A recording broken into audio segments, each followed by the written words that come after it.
each person in that 15% of the population emotionally abuses just 3 people in their lifetime, that results in approximately 3.4 billion people in the world, or 150 million in the United States, being the victims of a toxic personality.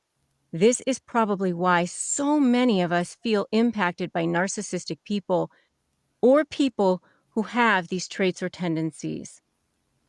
Now, here's the big problem, and here's what I know for sure. When it comes to communicating or negotiating with narcissists or litigating with narcissists, we have been going about it all wrong. Narcissists do not think like non-narcissistic people. Their brains do not function in the same way that the rest of the world's brains do. So you cannot interact, negotiate, or deal with them in the same way. If you do, you will fail, and miserably, every single time. It will cause you searing pain. It will cost you lots of money. It will eventually drain your life and your soul from you. All while the narcissist sits back and enjoys the show, eating their popcorn, watching you slowly become a shell of yourself. I cannot stress this enough. That's the bad news. I have often said that narcissists are like those hollow chocolate Easter bunnies. You know, the ones that look pretty on the outside but have nothing inside. Narcissists feel like they have no value inside. I say they feel that way because all humans are inherently very valuable. But because narcissists feel no internal sense of value, they must extrapolate all of their validation from external sources constantly. This means they are in constant survival mode. It's almost as if they are starving or gasping for breath. They're desperate to survive. In fact, they're so desperate, they can't see you or feel anything about you. This is why narcissists have no empathy. Think about it. If you were lost on a mountaintop because of an avalanche with someone else, your survival was at stake, and the only thing left to eat was one tiny protein bar, you and the person would likely fight over it to survive. This is how a narcissist feels all the time, and it's why they can't feel anything about you. The emptiness inside of them is like a black hole. They desperately want you to fill it. In fact, you might want to fill it too, but it cannot be filled because they are incapable of receiving any sort of true love. Inside, the self-loathing runs deep. They simply lack any self-esteem at all. This is why, if you're in a relationship with a narcissist, you are left depleted, yet they're still starving all the time. This is a constant cycle until it literally feels like a reverse IV has been hooked up to you and all the life has been sucked from your body, and it cannot be fixed. Not easily, anyway. It is a scarcity mindset or a way of thinking to the utmost extreme. You must understand that you have to think offensively. The best football teams don't win because all they had was a great defense.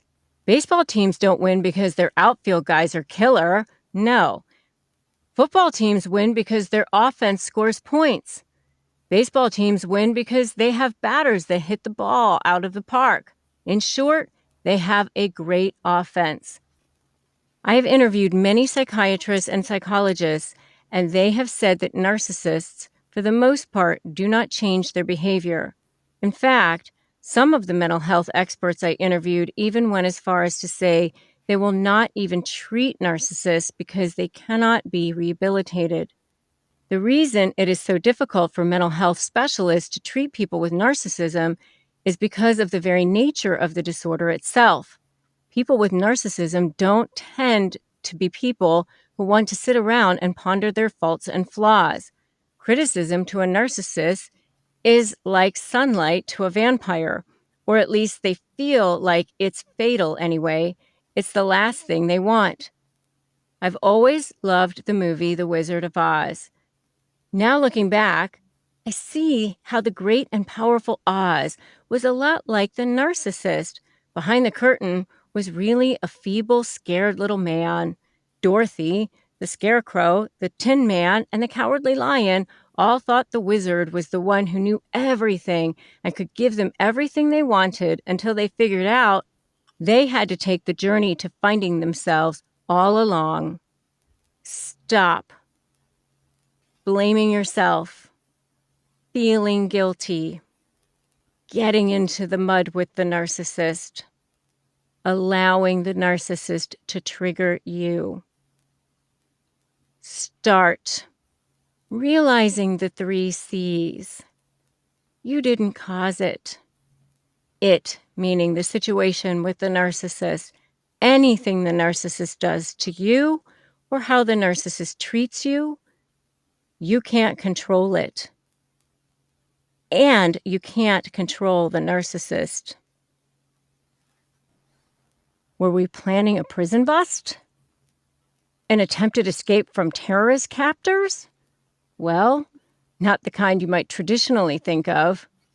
This conversation occurred during an initial client meeting in my office. Loretta found herself broken, scared to death for her future, and beaten down from years living with a man who had her convinced that not only was she totally crazy, but that if she left him, he would make good on his promise to make her life a living hell.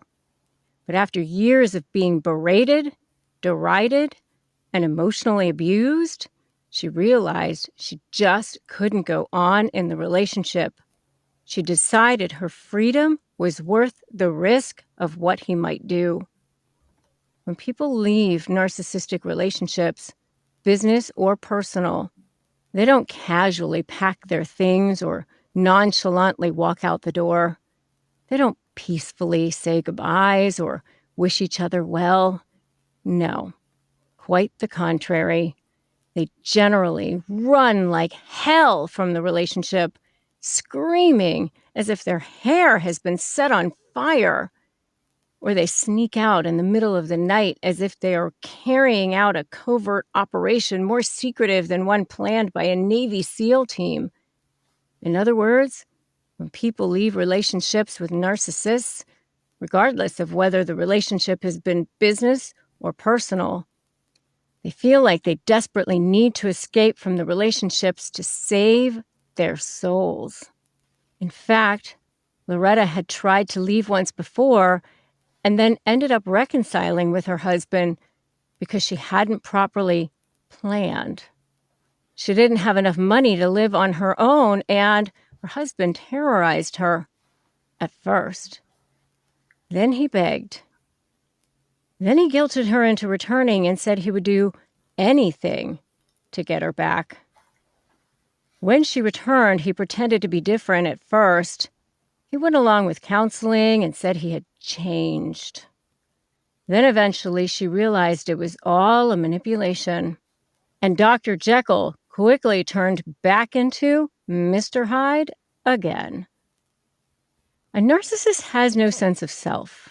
And because of this, they loathe criticism, are extremely jealous and small-minded, want everyone to view them as special, and manipulate people for their own gain without regard for other people's feelings or the consequences of their own behaviors. True narcissism is a legitimate personality disorder that is rarely, if ever, cured. When Britney Spears was trying to break free of the chains of her father's conservatorship, what did the court of public opinion decide her father was? A narcissist. Is this person a narcissist, or are they just a jackass? The sad truth is we are less likely to notice a narcissist when we see one because narcissists often hide in plain sight behind their charm and charisma, and then only actually act like jackasses to those whom they have targeted behind closed doors. We find ourselves in a jackass, while no picnic to deal with, has moments when they have lapses in their behavior but they can be corrected and can actually feel remorse. Whereas a narcissist rarely, if ever, feels any remorse. There are a few great lessons to be learned from young Narcissus, which we will see play out here in this book. One is that he was totally unable to truly connect with others. The second is that he never knew true and authentic love. The third is that he had no empathy for others, and most importantly, was unable to see how that path of destruction would ultimately lead to his downfall. The 9 criteria outline the following factors. 1. Here, the DSM-5 TR refers to grandiosity and exaggeration. This factor would be best associated with the grandiose narcissist who tells everyone how great they are, and in fact, probably isn't truthful about their achievements. The goal and objective is to look as good as possible so that everyone in their world will fawn and adulate all over them as much as possible. 2. This factor refers to an obsession with being powerful, beautiful, or achieving unlimited success. The DSM-5 TR uses the word preoccupied, but it really is more like an obsession with a narcissist to the detriment of others and even themselves. 3. Next, the narcissist desires to feel not only that they are special, but that they should have special treatment. Again, to the detriment of others. No one else gets the best table at that restaurant. No one else should have that amazing dress. 4. In this factor, the DSM-5 TR lists a narcissist's deep-seated need for constant and excessive admiration. Everyone loves a compliment. Who doesn't love to be flattered? This is beyond that. Narcissists desperately crave it, often to the detriment of others. And again, it can be an obsession. 5. This factor asks the practitioner to look at whether the person believes they are entitled to special privileges or treatment. Narcissists often demand particularly favorable treatment, and failure to comply can be considered a personal slight to them. This can open Pandora's box. Their ego, narcissistic injury, is bruised, which means that narcissistic rage can come flying out. 6. The DSM-5 TR considers whether the person regularly exploits people or uses them for their own gain. Are their relationships completely transactional, meaning they don't do anything for someone unless there's something in it for them?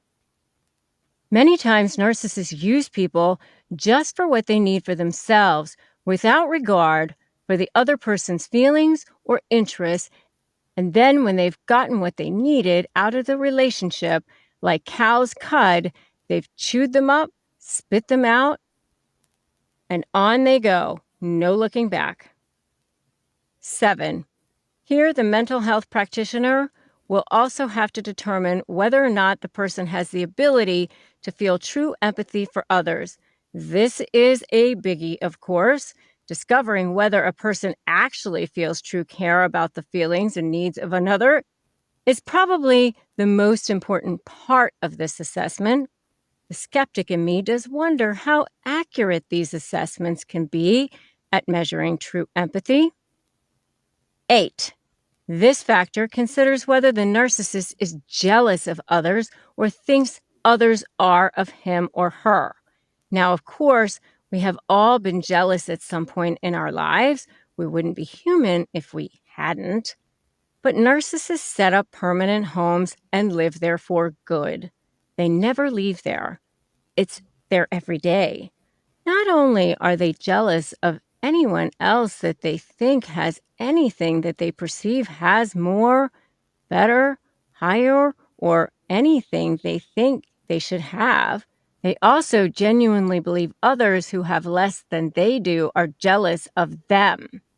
Furthermore, this insane game continues with them deeply wanting anyone they perceive to be or have less than they do to be jealous of them.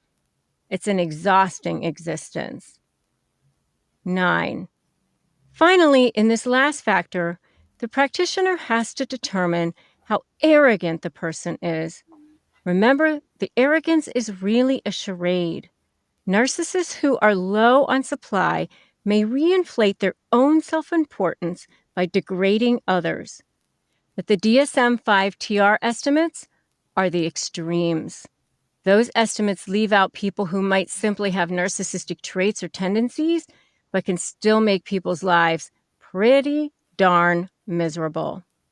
I also want to point out an observation of my own.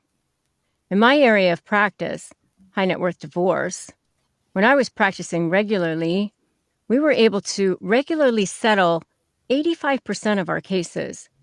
The other 15% would always have to go to trial.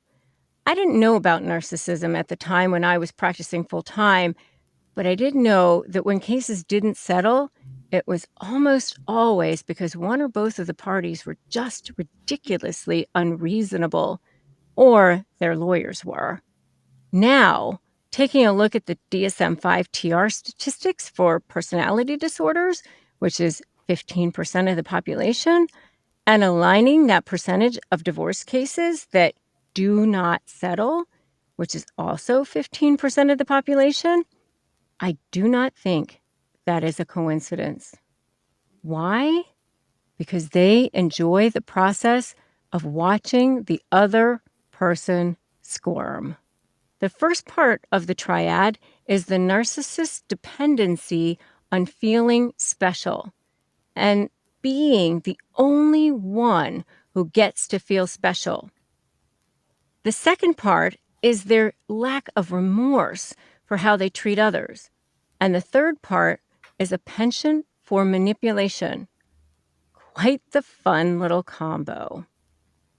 As infants, we are purely focused on survival and having our needs met. During our formative years, we are expected to form healthy connections and secure attachments. Secure attachments are critical for emotional regulation and for developing feelings of empathy. If that secure attachment doesn't happen, then these children come to rely on what he explains is a form of dissociation, which causes the fight, flight, or freeze response in them. This dissociation is connected to trauma and is the brain's way of protecting us from terror. In that moment, we actually cut ourselves away from reality as a method of escaping the pain. Dr. Drew explained that the many instances of trauma caused narcissist brains to actually become bathed in the hormones over and over again, which prepare them for an assault, which leads to an emotional retardation in the development of their brains. That then in turn lays the foundation for the development of narcissistic personality disorder. Narcissists really are toddlers stuck in adult bodies. But here's the thing. Living day to day is always all about survival for them. Here's why. Narcissism is all about survival of the fittest. Because the narcissists didn't have their needs met as children, they decided that they had to do what they needed to do to survive and not to get hurt. But into adulthood, even people who aren't full narcissists can have narcissistic traits, including the same fight, flight, or freeze response described by Dr. Drew. During their regular day-to-day life, narcissists function somewhat normally. The cerebral cortex section of their brains takes over. This is the part of the brain responsible for planning, self-control, and judgment. But depending upon the circumstances, and more importantly, the stimuli, the limbic brain becomes activated and then immediately takes over again. Examples of circumstances that might cause this to happen could be when the narcissist feels slighted or disrespected in any way, if they get caught doing something they shouldn't, if they aren't the center of attention when they think they should be, if they sense a loss of control, or if they are exposed. Narcissistic injury, sometimes referred to as narcissistic shame or a narcissistic wound, refers to an area or areas of trauma or scars that, when touched upon, can cause a narcissist to immediately lash out or cause their self-defense mechanisms to be triggered. Their self-defense mechanisms are usually not in line with what a rational person believes a normal response would be to the stimuli. When that narcissistic injury gets triggered, all hell breaks loose, and narcissistic rage comes flying out. Then the tidal wave comes. This is when their emotions take over. During this period of time, depending upon the severity of narcissism, the person can go from 0 to 100 immediately. They revert to toddler types of behavior and have tantrums, but in adult forms. In this state, without filters and without boundaries, they can become dangerous at times. For example, in Loretta's case, during our first mediation, her husband, a malignant narcissist, showed up without an attorney. He was triggered by our request for support. We went into another room while he met with the mediator. We could hear him yelling and screaming at the mediator. Then he punched the wall and put a hole in it before leaving the office. There was no reasoning with him. Brown further explains that the underpinning of narcissism is deep shame. She goes on to state that it can't be fixed by simply cutting people down to size and reminding people of how small and inadequate they are. That would just aggravate the problem even more. She has mentioned in many of her talks and her writings that narcissists suffer the most from shame, and that the root cause of their insufferable behavior is that shame. Narcissists are deeply insecure and have no sense of self. While they may act pretentious and important, it's a huge act slapped onto a person who, underneath it all, feels deeply empty, powerless, and inferior.